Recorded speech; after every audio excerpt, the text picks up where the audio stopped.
오늘은 대림절 두 번째 주일입니다. 지난 주일은 대림절 첫 번째 주일, 위로의 촛불을 밝히는 대림절을 보냈습니다. 대림절 두 번째 주일인 오늘은 평화의 촛불을 밝히고 있습니다. 불행히도 이 세상에는 평화가 없죠. 우크라이나 러시아 전쟁이 3년이 지났는데 아직도 여전히 진행 중에 있습니다. 팔레스타인은 이스라엘 하마스 전쟁이 아직도 진행 중에 있죠. 미얀마 내전 아직도 계속되고 있습니다. 그 외에도 수단, 콜롬비아, 나이지리아 곳곳에서 분쟁이 있고 내전이 있습니다. 자, 지금 우리나라도 지금 거의 내전 상황이죠. 지난주에 대통령의 비상계엄 선포로 온 국민이 패닉에 빠졌습니다. 우리 모두의 바람은 평화입니다. 우리 가정에도 평화가 임했으면 좋겠어요. 우리 직장에도, 우리 동네에도, 이 나라 이민족에도, 이 세계에도 평화가 임했으면 참 좋겠습니다. 자, 2000년 전에도 평화를 기다린 사람들이 있죠. 바로 목자들입니다. 목자들. 지금으로부터 2024년 전에, 자, 예수님께서 태어나던 바로 그 시각에 베들레헴의 그 동네에 양을 지키던 목자들에게 주의 천사들이 딱 나타났습니다. 천사들이 얼마나 놀랐을까요? 여러분 혹시 천사 본 적 있습니까? 천사? 저는 천사와 함께 살아요. 천사가 등도 막 긁어줍니다. 예? 이상하게 요즘 그 천사가 자꾸 방구를 껴. 하늘로 날아가려고 그러나. 자, 이 날개 달린 천사를 처음 보면 제 생각에는 굉장히 놀랄 것 같습니다. 여러분 구글에다가 검색을 한번 해보세요. 케루빔 혹은 천사 검색해 보면 이미지가 막 뜨거든요. 성경에 나오는 그 천사의 이미지가 상당히 기괴합니다. 날개가 있고 눈이 막 달려 있고요. 성경에 이사야나 이런 예언들 쭉 보면요, 이미지가 보면 천사 이미지가 뭐 이렇게 이쁘장해서 막 머리에는 파마가 보글보글 있고 그냥 금발로 돼 있고 막 날개 달려 있고 그거 아닙니다. 그거 아닙니다. 예. 저 아주 기괴한 모습이에요. 여러분 아내 같은 그런 아주 기괴한 모습. 아마 그런 모습을 보면은 좀 놀랄 것 같아요. 천사가 갑자기 확 나타나면요, 아이고야 얼마나 놀랄까. 자, 오늘 본문에 이 목자들이 천사를 딱 봤습니다. 너무 충격받은 거죠. 자, 2장 9절 말씀. 주의 사자가 곁에 서고 주의 영광이 그들을 두루붙이며 크게 무서워하는지라. They were terrified.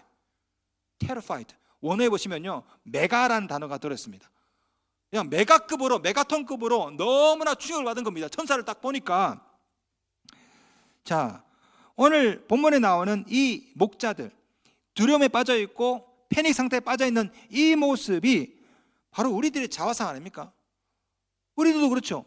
우리도 여러 가지 문제로 두렵습니다. 질병 때문에 두렵고, 사고 날까 봐 두렵고, 우리의 미래도 두렵고, 오늘 본문에 나오는 천사를 봤을 때 두려워하는 이 모습이 바로 우리들의 모습이거든요. 자, 이런 우리에게 성경은 끊임없이 반복해서 주시는 말씀이 뭡니까? 두려워하지 말라는 거죠. 자, 오늘 본문에도 두려워하는 목자들에게 천사가 선포한 말씀이 이겁니다. 2장 10절. 천사가 이르되 무서워하지 말라. 이유가 뭘까요? 그 다음 구절에 나옵니다. 2장 10절. 보라, 내가 온 백성에게 미칠 큰 기쁨의 좋은 소식을 너희에게 전하노라. 그러니까 어떡하라? 두려워하지 말아라. 자, 그러면 그 기쁨의 소식이 뭘까요? 그 다음 구절이 나옵니다. 11절. 오늘 다윗의 동네에 너희를 위하여 구주가 나셨으니 곧 그리스도 주시니라. 예수가 태어나셨다. 그러니 무서워하지 말아라. 자, 그렇다면 질문. 아니 왜 예수님이 태어나는 것이 기쁨의 좋은 소식일까? 예수님이 태어나시는 것이 왜 두려워할 필요가 없는 그런 이유가 될까? 이것도 천사가 다 말해놨어요. 자, 2장 14절 말씀, 오늘의 요절입니다. 함께 읽겠습니다. 시작. 지극히 높은 곳에서는 하나님께 영광이요, 땅에서는 하나님이 기뻐하신 사람들 중에 평화로다 하니라. 아멘. 자, 예수님의 나심이 하나님께는 영광이고 땅에는 평화가 되기 때문에, 여러분 이 말씀은 우리가 많이 알고 있죠. 우리도 알고 불신자들도 다 알아요. 하늘에는 영광, 땅에는 평화, 다 알지 않습니까? 근데 많은 분들이 이것을 의미하는 바를 잘 몰라요. 여러분 교회 한다는 친구가 요즘 하도 그냥 하늘에는 영광, 땅에는 평화, 하늘에는 영광, 땅에는 평화, 그게 뭔 뜻이요? 물어보면 여러분 뭐라 대답하시겠습니까? 왜 예수님의 나심이 하늘에는 영광이고 땅에는 평화일까요? 왜 그럴까요? 잘 들어보세요. 예수님의 나심이 하나님께 영광이 되는 이유는 앞으로 예수께서 구속사역을 통해서 수많은 사람들이 예수님을 찬양하겠죠. 경배를 돌리겠죠. 십자가 사건, 나를 위해 죽으신 예수님 감사합니다. 이것이 결국은 하나님께 영광이 되거든요. 왜? 아버지와 난 하나이니라. 삼위일체. 예수님을 찬양하는 것이 곧 하나님을 찬양하는 거야. 예수님의 나심이 곧 하나님께 결국에는요, 하나님께 영광이 되는 것입니다. 자, 예수의 오심이 하늘의 영광이 되는 이유는 예수님을 찬양하면 그것이 하나님께 영광이 되기 때문에 예수의 오심이 하나님께 영광이 되는 것입니다. 자, 그렇다면 예수의 나심이 왜 이 땅에는 평화일까요? 왜냐하면 예수님께서 십자가 사건을 통해서 사람과 사람 사이에 막혔던 담을 허물어뜨리고 평화를 가져와 오시기 때문에 예수의 나심이 이 땅에 평화가 된 거예요. 여러분, 일반적으로 평화를 이루는 방법이 두 가지가 있습니다. 하나는 힘센 자가 나타나서 무력으로 평화를 이루는 거예요. 자, 오늘 내가 짱이다. 오늘부터 싸우는 사람 있으면 나한테 죽어. 조용히 해. 이렇게 할 수 있죠. 미국을 경찰 국가라고 합니다. 경찰 국가, 그죠? 자, 미국이 경찰 국가가 될 수 있는 이유는 슈퍼파워를 갖고 있어요. 그래서 만약에 베트남과 라오스가 싸운다 그러면 미국이 가서 그만요 이러면 못 싸우겠죠. 이것이 로마가 했던 방법입니다. 팍스 로마나. 예? 힘센 로마가 유럽을 장악하고 호령하니까 다들 조용한 겁니다. 그래서 평화가 이루어진 거예요. 힘으로, 무력으로 평화를 이루는 방법이 있고, 또 하나는 뭡니까? 희생을 통해서 평화를 이루는 방법이 있죠. 자, 예를 들어서 두 자녀가 싸웁니다. 첫째와 둘째가 막 싸워. 아무리 야단을 쳐도 계속 싸워. 그러면 엄마가 어떡합니까? 회초리로 자기 종아리를 때려요. 내가 문제다.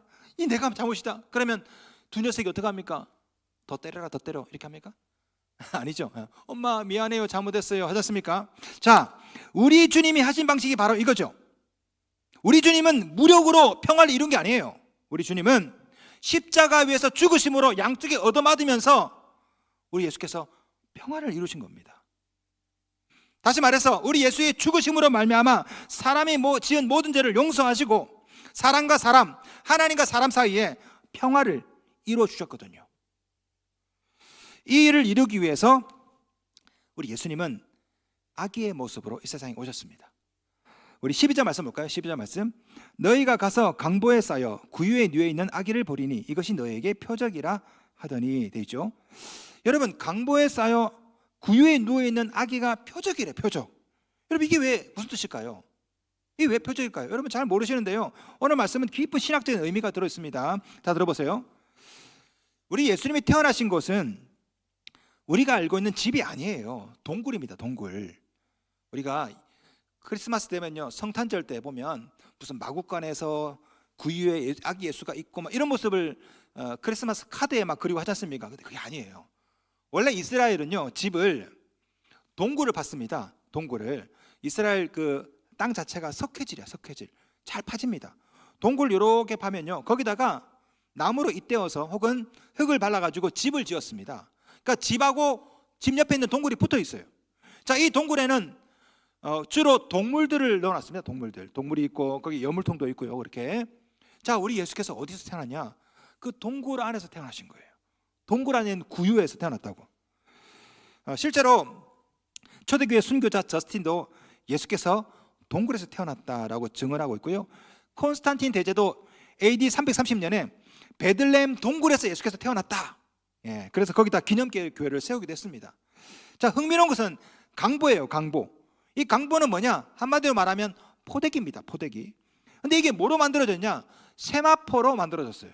세마포는 뭐냐? 배옷입니다, 배옷. 까끌까끌하죠. 아주 까끌까끌한. 세마포는 주로 그래서 시체를 감쌀 때 쓰는 게 세마포거든요. 표면이 까끌어워요. 근데 마리아가 예수를 낳을 때 너무 뜻밖의 이제 출산을 하다 보니까 부드러운 면 같은 그런 천을 구할 데가 없는 거예요. 그러다가 저기 세마포가 있네. 그걸 푹 찢어가지고 그 까끌까끌한 그 세마포 그 천에다가 아기 예수를 감싼 겁니다. 이게 바로 강보예요. 근데 이것이 뜻하지 않게 앞으로 이 아기의 운명을 이야기하는 그런 표적이 되고 말았습니다. 왜? 예수께서 나중에 돌아가실 때 십자가 위에 돌아가시고 어디에 십체가 묻힙니까? 동굴 안에. 그리고 그 예수 시체가 뭘로 쌓입니까? 세마포에. 여러분 자 보세요. 우리 예수님은 태어날 때 동굴에서 시체를 감싸는 세마포옷에 감겨서 태어났어요. 돌아가실 때 동굴에서 시체를 감싸는 그 세마포옷에 시체가 쌓였다고. 다시 말하면 예수님은 태어날 때 동굴에서 세마포로 쌓이는 그 자체가 앞으로 이 아이의 운명을 얘기하는 거라고. 어떻게 죽을까를 말하고 있다고요. 2장 12절 말씀, 이것이 너희에게 표적이니라. 예수의 나심은 곧 예수님의 죽으심의 표적이라는 거죠. 여러분, 이 세상의 모든 아기는 다 살기 위해 태어났습니다. 그러나 예수님은요, 죽기 위해 태어났어요. 처음부터 하나님과 우리, 사람과 사람 사이에 화해시키기 위해서 죽을 운명을 타고 태어나신 분, 그분이 누구다? 예수님이시다. 그래서 에베소서에도 이렇게 말합니다. 에베소서 2장 14절, 그는 우리의 화평이신지라 둘로 하나를 만드사 원수된 것 곧 중간에 막힌 담을 자기 육체로 허시고. 중간에 막힌 담을, 하나님과 우리, 사람과 사람 사이에 모든 막힌 담을 자기 육체로, 자기 죽음을 통해서 허물어 주시고 뭘 가져와 주셨다? 뭘 가져다 주셨다? 평화를 가져다 주셨다. 물론 이 예수의 죽음을 통해 인간 사이에만 평화가 일어난 게 아니에요. 하나님과 인간 사이에도 평화가 일어났습니다. 여러분, 흥미로운 것은요, 하늘에는 영광 땅에는 평화, 이 노래가 성경에 한 번 더 나옵니다. 어디냐? 누가복음 19장에 한 번 더 나와요. 여러분 이거 모르셨죠? 예, 19장 한 번 더 나옵니다. 19장 38절 말씀, 이르되 찬송하리로다 주의 이름으로 오시는 왕이여 하늘에는 평화여 가장 높은 곳에는 영광이로다 하니. 하늘에는 영광 땅에는 평화, 이 노래가 두 번 나옵니다. 한 번은 예수님이 태어날 때, 한 번은 예수님께서 죽기 직전에 예루살렘에 입성할 때 군중들에 의해서. 탄생 때는 천사들이, 돌아가시기 직전에는 군중들이. 그런데 비슷하면서 좀 달라요. 어떻게 다르냐? 잘 들어보세요. 예수님이 태어날 때는요, 하늘엔 영광 땅에는 평화입니다. 근데 예수께서 돌아가시기 직전에는요, 군중들이 뭐라 말하냐? 하늘의 평화래요. 다시 한번, 예수님이 태어날 때는요 땅에는 평화였는데 예수님이 돌아가실 때는 사람들이 뭐라 말했냐? 하늘의 평화래요. 하늘의 평화. 다르죠? 예? 그게 뭐 비슷한 거 아니에요? 아닙니다. 자세히 보시면 틀리다니까요. 처음에는 땅에는 평화, 마지막에는 하늘의 평화. 왜 비슷한데 왜 다를까요? 잘 들어보세요. 예수께서 오시면서 이 땅에 평화를 가져오셨습니다. 그래서 하나님께 영광이 되죠. 땅에는 평화가 되었습니다. 그리고 이제 죽음을 앞두고 이제 예수님의 죽으심으로 말미암아 그 평화가 하늘에까지 확장된 거죠. 그래서 하늘의 평화가 된 겁니다. 다시 말하면 예수의 오심과 예수의 죽으심은 사람과 사람 사이의 평화, 하나님과 인간 사이의 평화를 가져온 거예요. 십자가. 그래서 땅에는 평화, 하늘에도 평화가 된 거예요. 태어날 때 이 땅의 평화, 돌아가실 때는 하늘의 평화. 예수님의 죽음으로 말미암아 이제는 땅에도 평화, 하늘에도 평화, 인간 사이의 평화, 하나님과 인간 사이의 평화를 가져오신 거죠. 결국 예수께서 오셔서 이루신 것이 이 세 가지입니다. 첫째, 하나님께 영광이 되고, 둘째, 사람들에게 평화가 되고, 셋째, 이 평화가 하늘에도 확장된 거죠. 자, 그렇다면 실제로 예수님이 오시고 난 뒤에 이 지구는 정말 하늘에는 영광, 땅에는 평화가 되었을까? 그렇지 못하죠. 불행해도 이 땅에는 평화가 아니라 폭력이 있고 억압이 있고 차별이 난무합니다. 왜 예수께서 오셨음에도 불구하고 여전히 이 땅에는 폭력이 있고 갈등이 있고 왜 그럴까? 왜? 아니, 예수님 오셔서 하늘의 영광이고 땅에는 평화라며.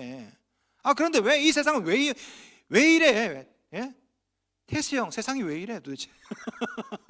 세상이 왜 이러냐고. 왜 그럴까요? 왜 예수님께서 오셨음에도 불구하고 영광이 안 되고 평화가 왜 안 될까? 그 이유는 구세주로 오신 예수님이 주인 되지 못해서 그래요. 천사가 제일 먼저 한 말이 뭡니까? 11절 말씀 봅시다. 오늘 다윗의 동네에 너희를 위하여 구주가 나셨으니 곧 그리스도 주시니라. 여기서 이 구주, Savior, 구세주라는 뜻이고요, 주, Kyrios, Lord, 주인이라는 뜻입니다. 그러니까 천사가 뭐라 말했냐? 너희를 위하여 구세주가 났는데 이 구세주가 너희의 주인이다라는 건데, 흥미로운 것은요, 이 단어들은 로마 황제에게 썼던 단어들입니다. 자, 역사 이야기를 해드리겠습니다. 지금부터 2000년 전에 로마 황제 아우구스투스 이야기입니다. 아우구스투스는요, 율리우스 케사르, 시저의 양자죠, 양자. 그런데 시저가, 케사르가, 가이사가 암살을 당했습니다. 그렇죠? 암살을 당할 때 그때 이 암살, 이 로마의 내전 사태를 누가 다 정리했냐? 바로 아우구스투스가 정리했습니다. 그때 이 아우구스투스의 정적이 누굽니까? 마르쿠스 안토니우스. 안토니우스랑 이 아우구스투스랑 열심히 서로 경쟁하다가 결국은 이 아우구스투스가 다 평정을 하고 드디어 최초로 로마의 황제 자리에 올랐었죠. 자, 그러면서 아우구스투스가 뭐라 말했냐면요, 뭐라고 선포했냐? 우리 양아버지 시저는, 케사르는 신이다. 자, 아버지가 신이면 아우구스투스는 뭐가 돼요? 신의 아들이 되죠. 그래서 뭐라 말했냐? 나는 하나님의 독생자다. Son of God이라고 얘기한 거예요. 아우구스투스가. 아버지가 신이니까 자기는 Son of God, 하나님의 아들이지. 그러면서 뭐라 말했냐면요, 나는 너희들을 구원할 구세주다 라고 말했습니다. 사람들은 이 아우구스투스를 뭐라 불렀냐? 주여라고 불렀습니다. Curious Lord. 근데 예수님이 언제 태어나셨을까요? 바로 아우구스투스가 황제로 쓸 때 태어났다고. 2장 1절 써놨어요. 일본어 누가가. 그때에 가이사 아구스토가 영을 내려 천하로 다 호적하라 했으니 가이사 아구스토. 우리 예수께서 다른 날 태어난 게 아니에요. 아우구스투스가 황제가 될 때 내가 하나님의 아들이다, 내가 구세주다, 내가 주인이다라고 말할 때 그때 예수가 딱 태어났다고. 그러면서 예수님이 하신 말씀이 뭐예요? 웃긴 소리 하고 앉아있네. 하나님 아들은 예수야. 네가 아니라고. 네가 구세주라고? 예수가 구세주라고. 네가 주인이라고? 아니야, 예수가 주인이라고. 그래서 예수가 때가 참에 오신 겁니다. 일부러 기다린 거예요. 이 아구스투스가 황제가 될 때까지 기다린 거라고. 하나님께서 좀 있으면 자기가 하나님의 아들이란 놈이 나올 거야. 지가 구세주래, 지가 주인이래. 하나님 기다리신 거예요. 아구스투스가 황제가 될 때까지. 아구스투스가 황제가 딱 되니까 때가 참에 예수가 딱 오셔가지고 천사를 통해 말한 겁니다. 너희를 위하여 구세주가 나섰다. 그 구세주는 아구스투스가 아니라 예수다. 이분이 너희의 주인이다라는 거예요. 그래서 예수께서 왕 중 왕, 킹 오브 킹스라고 한 겁니다. 네가 아니라 예수가. 예? 여러분, 우리 주님은 이 땅에 우리를 구원하신 구세주로만 오신 게 아닙니다. 예수님은 구세주요 주인으로 오셨어요. 주인으로. 예수님이 주인이 되지 못하면 예수님의 나심은 두려움이 됩니다. 왜? 예수께서 심판을 하시거든요. 예수님이 구세주요 주인이 되어야 여러분에게 큰 기쁨의 좋은 소식이 되고, 그래야 영광도 평화도 경험하게 되는 것입니다. 자, 불행하게도 수많은 그리스도인들이 예수를 어떻게 믿냐? 구세주로만 믿어요. 내 영혼의 구세주, 천국으로 인도할 구세주. 주인은 자기 자신이야. 아들이 주인이고 물질이 주인이고. 그래서 예수를 믿는데도 불구하고 기쁨이 없고 평화가 없는 겁니다. 성질나면 화를 내고, 욕심나면 빼앗아 버리고, 내가 판단하고 내가 정죄하고 다 내가 주인이야. 그러니까 2000년 전에 예수께서 오셔서 십자가를 통해서 아무리 평화를 이루놨어도 그건 나와 상관이 없어. 왜? 내가 주인이기 때문에. 여러분, 우리나라 이렇게 어지럽고 시끄럽게 된 이유가 뭘까요? 왜 우리나라 이렇게 시끄러울까요? 서로 주인 되려고 하기 때문에 그렇습니다. 예? 한쪽에 손바닥 왕자 새기고 왕노릇하고, 다른 한쪽은 그걸 못하게 막고 막 서로 싸우죠. 어디에도 예수님이 안 계십니다. 다 서로 자기가 주인 노릇 하려고 그래. 성공하면 혁명, 실패하면 반역 아닙니까? 이게 다 뭐예요? 다 내가 왕이 되겠다, 내가 잡아먹겠다. 뭐. 예? 대통령은 대통령대로, 시민들은 시민대로 서로 자기 주장을 펼치면서 확성기로 막 얘기합니다. 자기 주장을 펼쳐요. 국민들도 둘로 나뉘어가지고 서로 자기가 옳다고 그래. 어디에도 예수가 없어요. 다 자기가 주인이야. 자기 논리가 주인이야. 그러니 집에 가서 아버지 아들이 싸워요. 가족끼리 싸웁니다. 정치 문제로. 자, 자기 생각이 맞다고 그래. 어디에도 예수가 없어요. 어디에도. 그러니까 평화가 사라지고 폭력이 난무하는 세상이 되었다고요. 성도 여러분, 여러분 어떻습니까? 여러분 가정은 평안하십니까? 기쁘십니까? 여러분 내면은 평화롭습니까? 그렇지 못하다면 이유는 딱 한 가지예요. 예수를 구세주로만 믿고 주인으로 믿지 않기 때문에 그렇습니다. 그러니 하나님의 영광이 아니라 자신의 영광을 추구하며 살죠. 그러니 땅에는 불화가 가득할 수밖에 없습니다.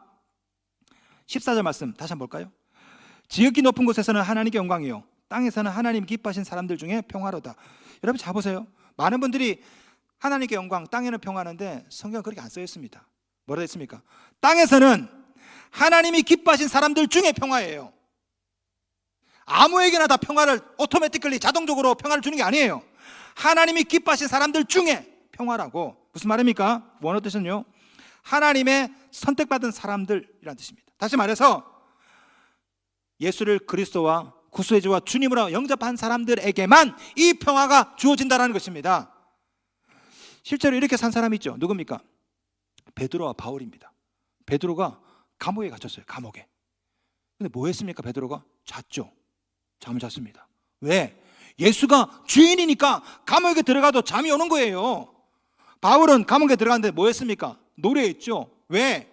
예수가 주인이니까 감옥에 들어가도 걱정이 없어. 그러니 노래가 나온 거죠. 예수가 주인 되면 감옥에 들어가나 안 들어가나 상관이 없어요. 그 어디나 하늘나라. 예수가 주인 되면요, 아무리 전쟁이 있어도, 아무리 내가 억울해도 상관이 없습니다. 평화가 임하거든요. 착각하지 마십시오. 평화는 우리가 만들어내는 것 아닙니다. 평화는 우리 주님이 이미 만드셨습니다. 우리가 할 일은 이미 평화를 이루신 그 주님을 우리 주인으로 모시면 자연스럽게 이 땅에 평화가 흘러 들어오는 것입니다. 우리 모두는 위로를 기다리고 또 평화를 기다립니다. 그러나 이것은 이미 2000년 전에 예수께서 십자가 위에서 다 이루신 거예요. 내가 위로하고 내가 평화를 만들어내고, 이거는 불구식 믿음이라. 불구식 믿음. 우리 기독교 믿음은 그게 아닙니다. 우리 기독교 믿음은 예수께서 십자가 위에 다 이루셨어요. 땅의 평화, 하늘의 평화. 우리는 그 예수를 주인으로 모시면 자연스럽게 우리 안에 평화가 흘러 들어오게 되거든요. 여러분 삶 가운데 기쁨이 없고 평화가 없는 이유는 원수 때문이 아닙니다. 두려움과 불안이 넘치는 이유는 돈이 없어서가 아니에요. 사실은 예수가 아니라 내가 주인이고 돈이 주인이고, 그래서 있어도 불안한 거죠. 예수를 여러분의 주인으로 모시면 땅에 평화가 생기고요, 하나님과 사이에 하늘에도 평화가 생기고요, 그래서 이것이 하나님께 영광이 됩니다. 11절 말씀, 오늘 다윗의 동네에 너희를 위하여 구주가 나셨으니 곧 그리스도 주시니라. 언제? 오늘. 이 오늘은 2025년 전, 2024년 전 그 오늘이 아니라 사실은 이 오늘은 바로 지금이에요. 지금. 오늘은 헬라어 세메론, 이 단어는요 역사적 한 시점을 의미하기도 하지만 구원사역이 시작되는 때를 말합니다. 다시 말해서 오늘 다윗의 동네에 구주가 나셨는데 그 오늘은 바로 이 시간일 수도 있는 거죠. 여러분이 예수를 그리스도와 구세주와 주님으로 영접을 하면. 2장 11절, 너희를 위하여 구주가 나셨으니. 너희를 위하여. 우리 주님은 여러분을 위해서 나셨습니다. 여러분이 평화롭게 되기를 위해서. 오늘 바로 이 시간이 바로 그 시간입니다. 지금 구세주 예수를 여러분의 주인으로 영접하십시오. 그러면 여러분 가정에, 이 땅에 십자가 위에서 2000년 전에 이미 이루신 평화가 임하게 될 줄로 믿습니다. 그리고 하나님과 여러분 사이에도 평화가 임하게 될 줄로 믿습니다. 결국 그것이 하나님께 영광이 될 줄로 믿습니다.